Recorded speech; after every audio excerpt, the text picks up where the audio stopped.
Being an atheist is largely still taboo. There's a joke I've heard numerous times when telling people that I am an atheist. It goes, a vegan and an atheist walk into a bar. I know, because they told everyone there. I've also heard Christians openly talk about their religion without this type of response. This is anecdotal evidence, but there is more evidence that atheism is still not widely accepted perspective. Take, for instance, the way in which religious institutions are given tax breaks simply for being religious institutions, and the atheist organisations have to fight for this same right. Or that the Queen, the head of the Church of England, is still presiding over the British government. Or that there are suggestions by the government that more Church of England schools should be opened. These are just a few examples. Britain has become more secular and accepting of secular beliefs, and disbelief is becoming more popular. However, faith is still incredibly potent in the culture of this country, and atheism is still seen in somewhat of a negative light. Inevitably, this has led to a reactionary approach from modern atheism. New atheism is its label, and it is characterized by an active rejection of faith and spirituality and leads towards pure scientific rationalism. Richard Dawkins is a prime example of this type of atheist. Richard Dawkins is a great biologist, and his expertise in the theory of evolution is incredible. One thing he does not get, and something which pure scientific rationalism is pretty poor at, is human connectivity.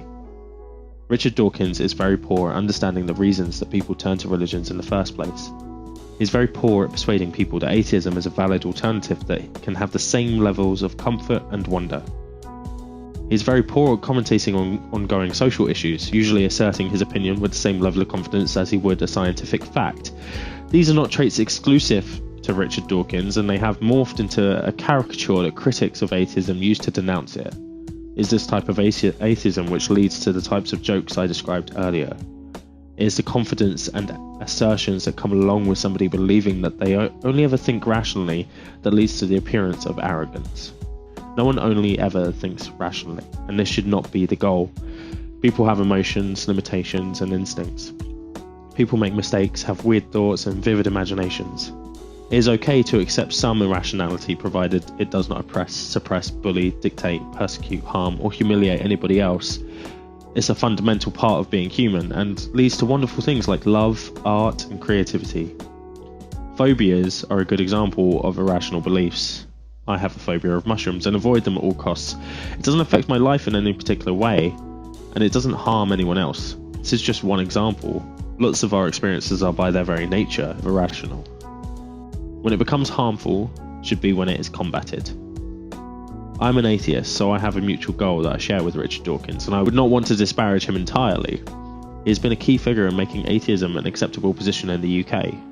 However, for atheism to continue to grow, I believe a new tactic needs to be adopted, a tactic born from hope, from compassion, and from kindness.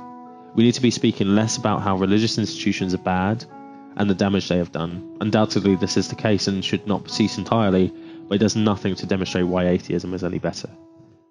We need to be speaking in a less derogatory way about individuals with religious beliefs, and this is different to standing up to any damaging or bigoted views any individual may have as a result of their religion. Certainly, we need to stop characterising religious people as mentally ill, stupid, or childlike. This only puts up barriers, reduces the conversation to insults, and further stigmatises mental illness because it is meant as an insult. Atheism has a lot to offer people, and what it does have to offer is not often the topic of discussion. Atheism has a lot to offer people, and what it does have to offer is not often the topic of discussion. The truth about modern atheism is that it needs a reboot. Whilst we need to continue to fight pro-religious bias in politics and institutions and ensuring that our freedom from religion is safe and protected, we also need to make it a priority to spread the message of what atheism has to offer, why being an atheist can give you so much of a new, refreshing, unique view on the world. We need to make atheism accessible. It's too bogged down in the complex scientific theories that prove or disprove this or that, and philosophical mazes that boggle the brain of somebody who might not be able to wrap their head around those concepts. Two people that are pioneering this vision I am discussing and who I think are key role models for the future of atheist discourse are Neil deGrasse Tyson and Alice Roberts. They speak about the wonders of the atheist perspective with such passion and intrigue that you can't help but be in awe of what they are describing. They make it relatable and describe things in a way that is easy to understand. They still fight against the struggles that atheists face, but maintain their sense of hope.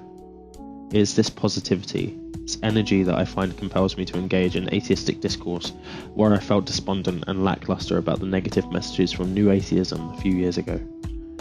Atheism has a long way to go before being universally accepted belief. In order to help people understand why people are atheists and how it affects the rest of the worldview, we need to be open and share these positive experiences. It's time to take modern atheism to the next level, to make it a real option for the average person, and to demonstrate just how incredible the world can be through the eyes of an atheist.